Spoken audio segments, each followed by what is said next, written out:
Yo, what's going on, boys? So all carved up today. I feel a little puffy, a little watery, but I mean, that's just, I guess, the reality of the situation. That's the benefits of being natural, right? You're gonna have to deal with all these problems. You don't get the shortcuts. But honestly, like being carved up, I feel more glycogen stores filled up.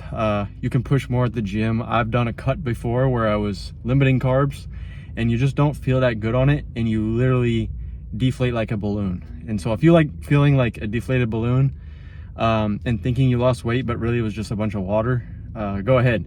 But I recommend keeping those glycogen stores filled up and be able to push it harder in the gym than last time. Okay, so that's a good little tip.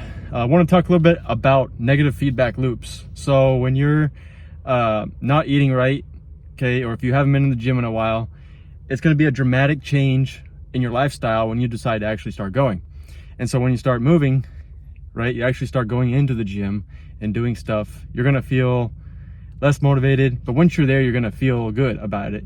But then what are you going to do about meals? Okay, maybe you've been eating like takeout all the time, and now you're going to have to change your eating habits because, well, let's just be honest, burgers and a shake aren't going to get you there, right? They're not going to get you to your next level potential.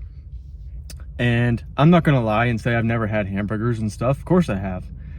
It's tracked, it's monitored, and it's every now and then. You know, I'm not having burgers, you know, every other day or every day. I'm not eating out every day. You know, I cook my own food. And right now I'm doing intermittent fasting. Okay, I'm doing it's a 16-8. So it's 16 hours of not eating and then only 8-hour window of eating. So today I started like at 1:00 p.m. and we'll end no later than 9:00 tonight with eating. So that's just kind of how I've been doing it. And it's going pretty good.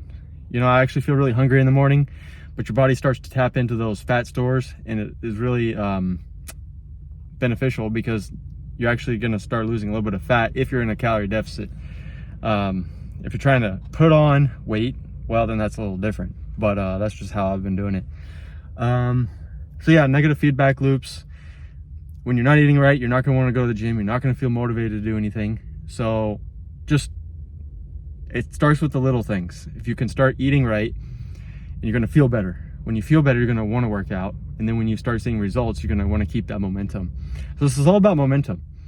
Okay, once you get that flow moving, it's going to feel a lot better. When you don't, it's going to feel really not good, right? You're not going to feel motivated to do anything. So that's one thing I would recommend to you guys, because it's something I've been noticing, not in just myself, because, you know, I've been pushing for this. Well, I've been going to the gym consistently for 5 years, but I mean, it does kind of seep into my brain sometimes. Oh, let's eat a bunch of junk food. Let's do this and that. And so, you know, you just got to push through that. And maybe you're going to need an accountability partner. Okay, give them $100 and say, if I eat any junk food, if you see any food that isn't, you know, go to the perimeter of the store. If you see candy or chips or something like that, keep the 100. You know, so you need to be accountable for your actions. Okay, and this is going to create that discipline, because I know how it is. You guys have been not working out. You've been playing games, not doing what you know you should be doing. So you're breaking those promises to yourself. Okay, that's first of all. And then you start feeling like garbage and then wondering why. And then so I need you to keep track of what you're doing with your time, with your food, and with your gym habits. Okay, if 5-6 times a week is too much for you, just go 4. I'd recommend at least 4 days a week: Monday, Tuesday, Thursday, Friday. Okay, I wouldn't do anything crazy. I mean, you don't even have to be here that long, maybe an hour. So what's that, like 4 hours a week? If you can't dedicate 4 hours a week to your health, we got problems. Because guess what?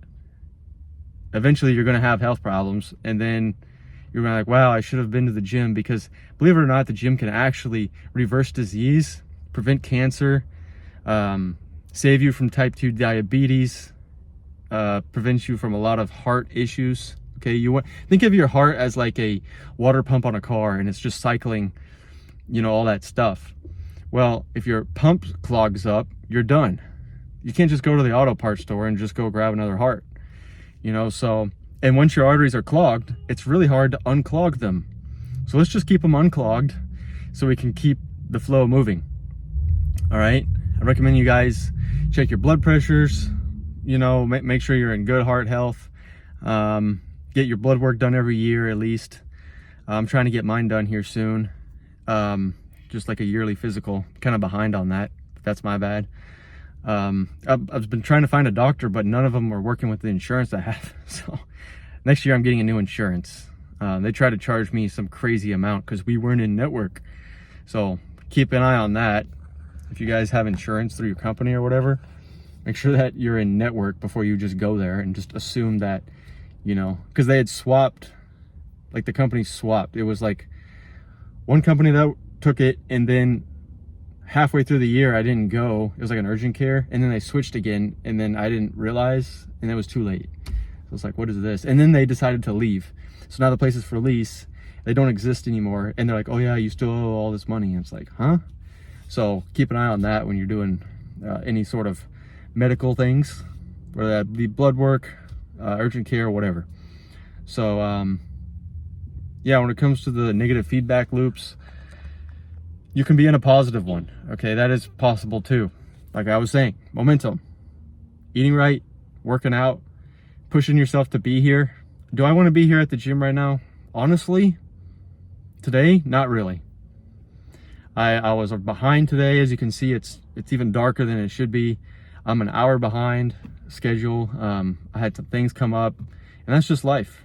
But that doesn't mean, oh well, you know, I think I can just like get away with it. I think I can get away with not going today, because now you start thinking negative feedback loop. Well, today I don't think I can go.